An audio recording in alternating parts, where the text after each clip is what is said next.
Are you sick of looking at Netflix and you don't know what to watch? So many movies out there, you don't know which ones are good, which ones were bad. You curious about what's out there? I'm Joey Powers. I'm Don Trutler. This is The Best Pictures. The ones you don't want to miss. Hit it. Say hello to my little friend.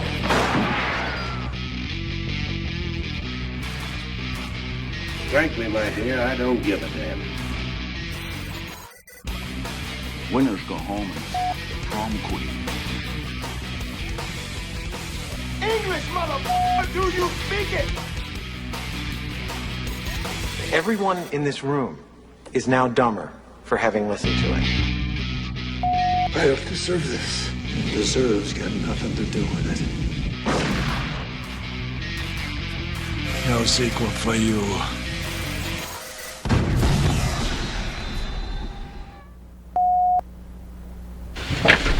Hi, and welcome to another edition of The Best Pictures. I'm one of your hosts, Joey Powers. Hey, and I'm Don Trutler. Welcome to the show.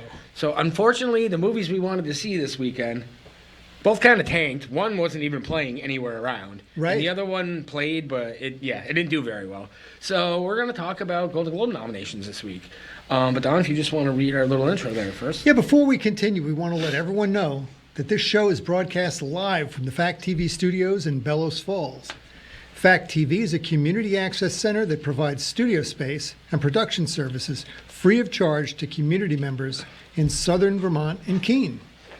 If you're interested in creating your own show, already producing content and wish to submit it, or want to stay informed about news and events in Southern Vermont and Keene, including live coverage of local town meetings, sporting events, and community events, visit fact8.com. All right, thanks, Don. So, just a recap of the weekend box office. A couple of holdovers from the past couple of weeks. Moana 2, number one again, $51.3 million. Wow. Wicked, number 2, $36.4 million. Gladiator 2, number 3, $12.6 million. Red 1 is just not doing well. It's not even going to make $100 million. But right now, Moana 2 is already at $300 million. Wicked's at $322 million. And Gladiator 2 is at 132. Red 1's at 85. So that's definitely a disappointment. Wow. I was just going to check real quick. And none of those open this week. Those are all movies that opened several weeks ago. Wicked and Gladiator, this is their third weekend. Yeah. Moana, it's the second weekend. Y2K opened at $2.1 million to come in ninth. And wow. I didn't even see Night Bitch when I was looking earlier. And I still don't see it, so... It probably wasn't shown on enough screens. I think that was one of the problems. Right, it did say limited theaters only, so... But I was surprised it wasn't anywhere, but yeah, so... So this weekend we have September 5th in Kraven the Hunter. I imagine... did we ask him about September 5th or no? When we were at the theater last? No, I don't think we remember did. mentioning it. I think we talked about Nosferatu, which they're definitely getting, which is exciting. Looks real good, yeah. It does. So, obviously we're going to talk about the Golden Globes, but we have to talk about something that's been bothering me since Sunday night. My favorite team is the New York Yankees. Don's favorite team is the New York Mets. And, I mean, arguably what? Top 2 or 3 best players in baseball. Right. You know, I mean, I would say maybe Judge and Ohtani. And maybe Ronald Acuna. And Acuna, yeah. Acuna's I mean, he's a definitely top 5 player, 26 years old, spurns the Yankees to go to the Mets. I heard of the news as it was breaking. I texted Don at like almost midnight. I was like, I know it's late, but the Mets just signed Juan Soto. And you seemed very surprised. I was surprised. I was too. I was like, I can't believe this happened. Like, I didn't think they were actually really in the running. Like, I really honestly thought it was going to be the Dodgers or Yankees. I really did. And when I saw that the Mets, I mean, Cohen has admitted he doesn't care about losing money. He wants to win. I love that as an owner. Yeah. You know, I mean, that's how George Steinbrenner was. I love that as an owner. And you must too. It's like, I mean, he's one of the 100 richest people in the world. Yeah. You know, it's like he doesn't care. You know? Well, I think one of the things I was reading about this, one of the things that positioned him is this guy is 26 years old. He started, I think he was 19 years old when he came up. Yeah. So very few times does a really prominent free agent like that, somebody of that caliber, become a free agent that early. At that age, yeah. So the Mets wanted to get his best years, and they're poised to win right now. So I mean, I don't blame him. I asked you before we came on the air. I was like, how many players could you have gotten? You said 3. You're right. I mean, 3 quality players, Right. But I mean, he's an absolute superstar. I mean, I don't know if they sell out already or not, but he's definitely going to put more seats more fans in the seats. Yes. Yeah. So definitely a good signing. I was just shocked. It just came. I was shocked too. Came out of nowhere. I was like, "This is happening right now. Like, what? How did this come down right now? Like at this time of night?" And it's big because the Mets are always like the little brother to the No, Yankees. exactly. Not right now. So the fact that they beat him out for this guy was like, wow. Yeah, It's. no. I mean, in New York, it's going to be like huge. No, so good for them. Congratulations. It sucks for the Yankees, but good for the Mets. Well, let's hope it all pays off. I Exactly. can't imagine it won't. No, exactly. Yeah, I don't see it being a bad. Well, you guys could get back at the Mets. You could sign Pete Alonso. They were talking about that on SportsCenter last night. I was like, I mean, it's not that I don't want Alonso or whatever, but I was like, It's not the same. no, it's not, and it's like, don't be childish too. It's like if you want him, yeah, get him, but don't get him just because of that. Right. It's like I'm not petty like that. But so anyway, so the Golden Globes are the first week of January. The nominations came out yesterday. No, I don't think a lot of surprises. The Best Motion Picture drama. I do want to see The Brutalist. I feel that's nothing that's gonna play around here. Remind me, what is that? It's the one with Adrian Brody and I don't even remember what it's about, but it's nominated for a lot of stuff. Oh. Okay. It's the Brutalist, A Complete Unknown, which is the Bob Dylan movie. Conclave, which we both saw, both really liked. Dune Part 2, you saw, and you said you really liked. I did, yeah. This is the first time I'm hearing of Nickel Boys. Have you heard of that? No. I haven't either. I should have looked this up before we came on the And then air tonight. the other one is September 5th is nominated. Which we want to see next week. Yes. That's supposed to be opening up. So that's at the top of our list of movies to see next week. So I'm just going to read a description real quick of Nickel Boys. Based on the Pulitzer Prize-winning novel by Colson Whitehead, Nickel Boys chronicles the powerful friendship between 2 young African-American men navigating the harrowing trials of reform school together in Florida. Huh. Definitely, seriously, yesterday was the first time I've ever heard of this. And no one I've ever heard of really in it. Huh. Gets a 7.6. I mean, it sounds interesting. It sounds like something I would want to see, but again, that's probably something that's not going to play anywhere around here. So I mean, just from the reviews that I've seen, Conclave seems to be the favorite early. I'll get to the musical or comedy because Wicked is obviously very popular. Yeah. But it's Honora Challengers, Amelia Perez, A Real Pain, which I again want to see that movie, but it's not playing anywhere around here. The Substance and Wicked are your Best Picture musical or comedies. This is too bad. I mean, we would have to travel. We need like an art house cinema up here somewhere. I know, exactly. I mean, It used to be that, what was it? What's the one that's, I can't think of the name of it now. In Keene. the Colonial? The Colonial. The Colonial used Yeah, to... they don't do that anymore, though, right? No, it doesn't seem like it. Seems like they're booking themselves with acts, live bands, and they don't tend to be playing movies there, but they used to be a little bit of an art house, kind of show the art house. I do remember that. And you thought maybe like the Latches too. The Latches, tends to play a little bit more toward that type of stuff. Like almost like the independent type movies as opposed Yeah. to the wide release big movies.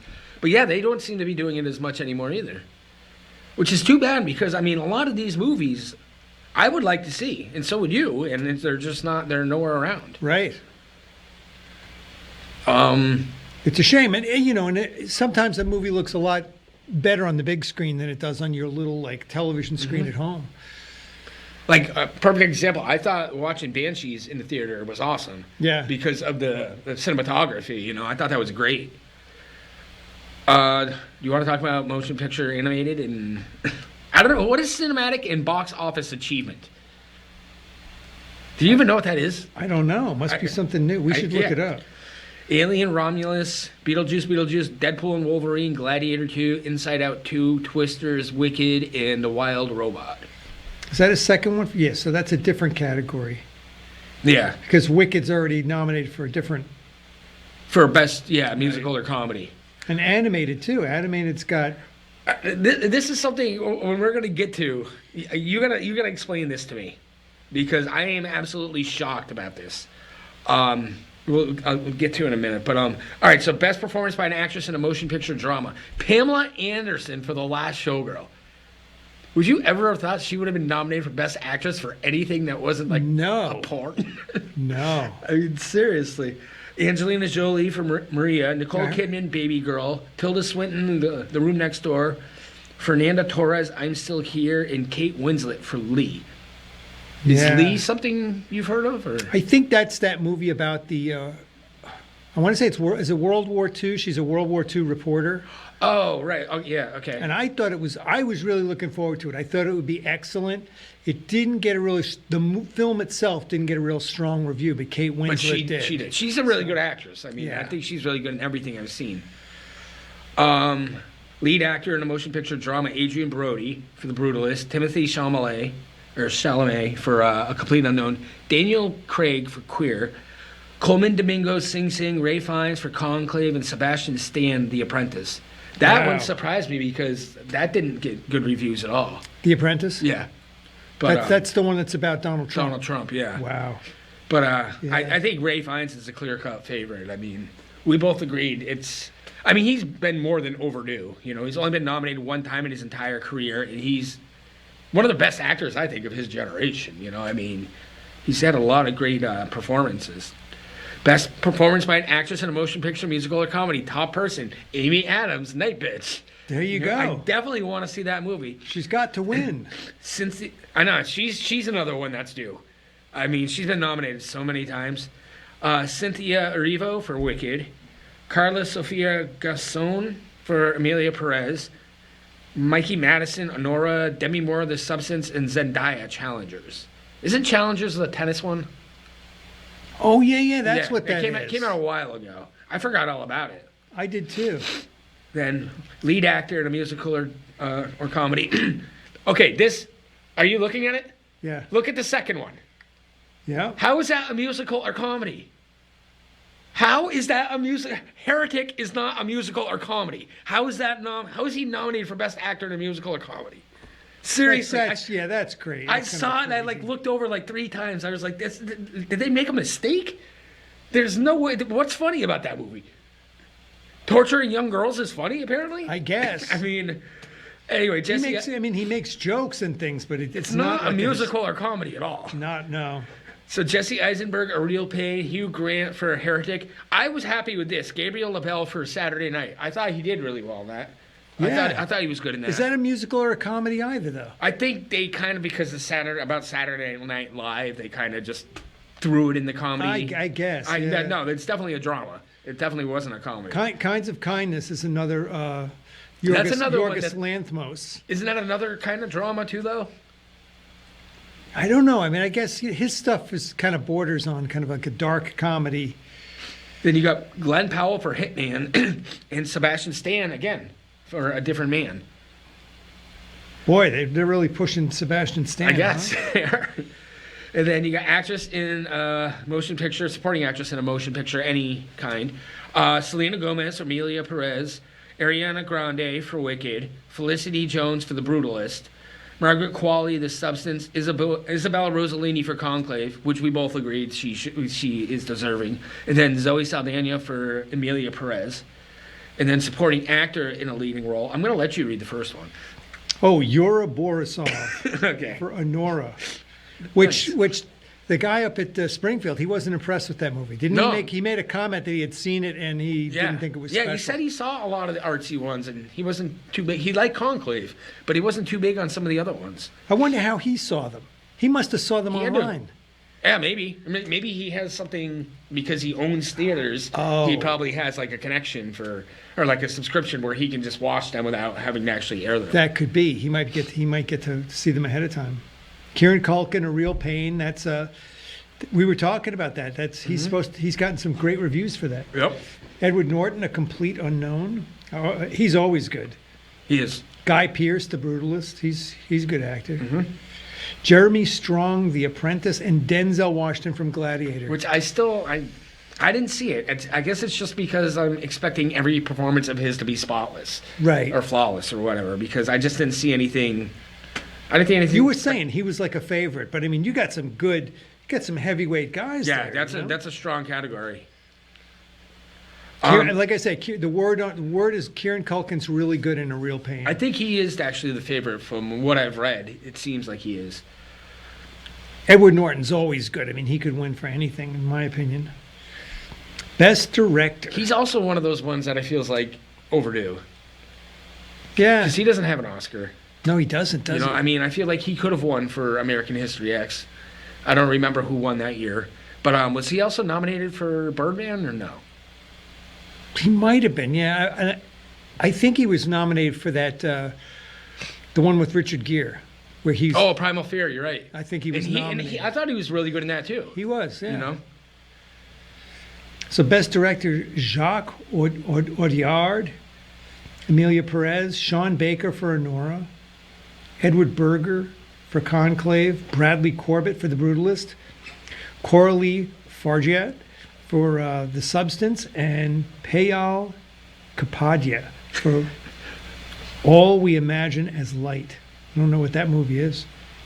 I'm not sure about that one either. These are all like, the awards are coming out before the movies come out. I know. We haven't gotten to see any. I know, of it's these. not... I mean, a few of them. We've seen a couple of these It always movies. does that. I don't know why. Honora seems like it's getting nominated for pretty much everything. Yeah. So that seems like it's probably the favorite right now. The word was overall. it was a strong contender for all these. Best Screenplay. Jesse Eisenberg is nominated for A Real Pain. I guess he wrote the screenplay. Yeah, he wrote and directed it and starred in it. Very cool. Yeah. And I think he's good. I thought he was really good in The Social Network. I did too. God, I don't remember the other one. There's one that was like an independent movie that, believe it or not, I can't think of his name. The lead singer of Limp Bizkit directed it. Oh. It's just completely out of nowhere. And Fred Durst directed it. And it was actually a good movie. It was just something that happened to be on like Stars one day. This was like 10, 12 years ago when I was watching it. Huh. And it was actually a really good movie. And I don't remember what it's called, but I thought he was really good. Is it the one about the I'm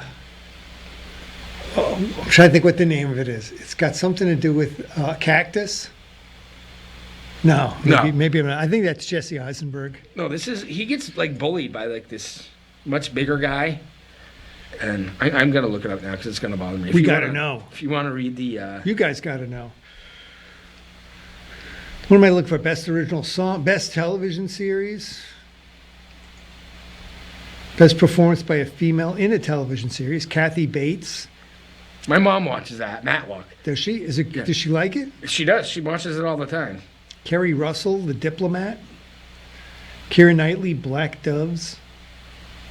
Best performance by a male actor on a television series? Donald Glover, Mr. and Mrs. Smith, Jay Gyllenhaal. Presumed Innocent. Yeah, I think that was like a mini-series. That looked good. Gary Oldman's Slow Horses. My brother really likes that show. Gary Oldman's good in everything. He's another one of those ones. Eddie Redmayne, The Day of the Jackal. Eddie Redmayne's... I've never seen Eddie Redmayne not be good. Not good, right, exactly. Hiroyuki Sanada, Shogun. Oh, they're redoing that. That was... Man, they did that as a mini-series years ago. Really? And I remember it was really good. Billy Bob Thornton, Landman. Huh. Billy Bob's good, too. Yeah, I like Billy Bob Thornton. So the movie's The Education of Charlie Banks. Gets a 6.5. I just remember Jason Ritter is the bully. It's really good. It says, college student Charlie Banks has to face old problems when the bully he had an unpleasant encounter with back in high school shows up on his campus. But I remember it being really good. I got to put it on my list here now. Education of Charlie Banks. Education of Charlie Banks. It's definitely, 6.5 is definitely above the Mendoza line. But it has a pretty decent cast other than just the two of them. Oh, Sebastian Stan's actually in it. Sebastian Stan is everywhere now. He's in everything. My God. Is he in Dune? I think he is. Is he? I think so. Then I don't know. Once I think we talked about this before. Once somebody gets on a roll, they just take advantage of it while they can and just Right. make all the money while you can. I can't remember the guy. What was the guy's name? He was poised to be this like really huge actor. He did the movie. He did like he was like a pilot in World War II. Is it John Majors? Yeah. Yeah. Yeah, no, he like beat up his girlfriend. Oh man. And so he got blackballed from Hollywood. Like, because he was like lined up to be like the bad guy in the Ant-Man movies. Right. And I think he was going to be in the new upcoming Avengers movies and stuff, whatever other series. And now there's not one word about Jonathan Majors. Yeah. It's like he disappeared off the face of the earth. Yes. And he was going to be the huge one, the next huge actor. He was. He definitely was going to be. I mean, and that's honestly that's a really big role. Any role you can get in any Marvel movie is potential because you could end up being in every single one of their movies. You know, how many people are in all the spin-offs, like all the different, Right. you know? Well, think of the actors. Almost everybody is in like a Marvel movie. So it's like I know. it's the anomaly an actor that has Edward Norton. He was Hulk. He was Hulk, you're right. So I mean, like we could throw out actors and see if we could. I'm just going off the top of my head. Al Pacino's not in any that I know of. Or Robert De Niro. Kurt Russell is, right? Kurt Russell is. Yes, he is. Seriously, that should be an episode we do. Try to make a list of the people that aren't in Marvel movies. Right, there aren't many. That would seriously be a whole episode because there's really not many. Timothy Chalamet. He's too busy doing Dune. Yeah, he's too busy doing Dune and playing Bob Dylan. But I mean, I want to see that too, though. The Bob Dylan movie, I forget what it's called now. But I keep seeing the previews for that, and that's Yeah, I have to go back again. I don't know. A complete unknown. A complete unknown, yeah. I mean, I feel like that's something that either Springfield or Keene would get. Because I honestly, I want to see Nosferatu before I see that. But I want to see both of those movies. But definitely Nosferatu. That just looks... They actually had that in line to be a nominee for Best Picture. So I was kind of surprised that wasn't on this list. Huh. I think Nickel Boys kind of snuck in there. I don't think that was really on anybody's radar. I haven't heard anything about that until I saw it got nominated. But... All right, so of what you've seen, basically you've seen Dune Part 2 and Conclave. We're obviously going to hopefully see September 5th this weekend. Which one did you like better between the two of those? I don't know. You know what? Dune was like the second part of like a 3-part thing. So maybe I would say Conclave because it had like the complete story, you know, start to finish, as opposed to Dune just being a part of something. I don't know. I'm not big on that. They did that with Lord of the Rings too. They split that whole thing up into 3 big movies. And then Dune is a long book. Did they do 3 more after, like the Hobbits or whatever? Yeah, then they're doing the Hobbit. Well, it's a different book though. Oh, I don't know. I've seriously seen one fight scene in Lord of the Rings. I think there's a second one, and that was it. So you haven't watched Lord of the Rings? None. Oh, and They're we talked about this on air. I went through one weekend and I watched. You watched all 3, right? I did. Yeah, that's back to back to back. That's discipline. And it was fine. It was okay. I don't think I'll do it again. I don't think I'll watch those movies again because you know what? I want to go and do all the Harry Potter movies at some point. Yeah, how many have there? Like 8 or 9? I think there's 8. That's a lot, and they're pretty long too, right? They're all over 2 hours, aren't they? Yeah. I mean, they're not like Lord of the Rings long, but they're. I probably saw the first 6 or so, and I don't know. I thought they were pretty enjoyable. I wasn't. Some are better than others. I saw the first one. I bought it for my nephew when it first came out, and I watched it with him for his birthday, and I actually liked it, but I haven't seen any of the other ones. Yeah. So I think what's the first one? The Sorcerer's Stone. Yeah. Yeah, that's the only one I've seen. But I thought it was good. It's good, yeah. And Star Wars, I've watched all the Star Wars movies. I've seen them so many times. Yeah. I bet I've seen The Empire Strikes Back 20 times. Like, I'm not even exaggerating. I love that. That's one of my favorite movies of all time. That's definitely, of all the Star Wars movies, to me, hands down, that's by far the best of all of them. I think that's the highest ranked. I think that's kind of the consensus, yeah. But so we are going to do our annual Christmas episode next week. Next week. So I'm already all caught up. So you got some catching up to do, I think, because I think I've seen like 14 or 15 at least. And Colin, I have a few new ones to talk about this year. So it's not just going to be the same old Home Alone. I think I need to go to the library tomorrow. And you know what I'm going to do? I'm going to challenge myself. I've said this on the air several times. One of my favorite movies, I know you don't like It's a Wonderful Life, and it's playing tomorrow night. It is. I saw So that. we could go to the movies and watch it on the big screen. Colin, would you waste money doing that? Me neither. No, he doesn't want to see it. I don't either. I've seen it a lot. Hey, anyway. you know, if you go eat dinner at Popolo tomorrow, she'll give you a free ticket. How cool. Just throwing that out there. That's very cool. Well, and one of my favorite movies, it's around the same time period, was The Bishop's Wife with Cary Grant, Right. David Niven, and I can never remember the female lead's name, but she's real good anyway. They remade it as The Preacher's Wife. Right, with Denzel. I think I'm going to Whitney watch The Houston. Preacher's Wife for the Christmas episode. So I'm going to There tell you what I 'Cause think I about it. haven't seen that, so that's perfect. Because I love that Yes. the first movie. I 'Cause love what I it was have a based couple on. new ones that you haven't seen, and you'll have a new one that I haven't seen, so that'll be perfect. Right. And I'll find some other ones to watch, too. I'm right. not going to watch. I have at home, I have Elf and Bad Santa, but I'm going to wait till after. I've already watched both of those. All right, but we are out of time, so we will be back next week with our Christmas episode. I'm one of your hosts, Joey Powers. I'm Don Tretler, and these are the ones you don't want to miss.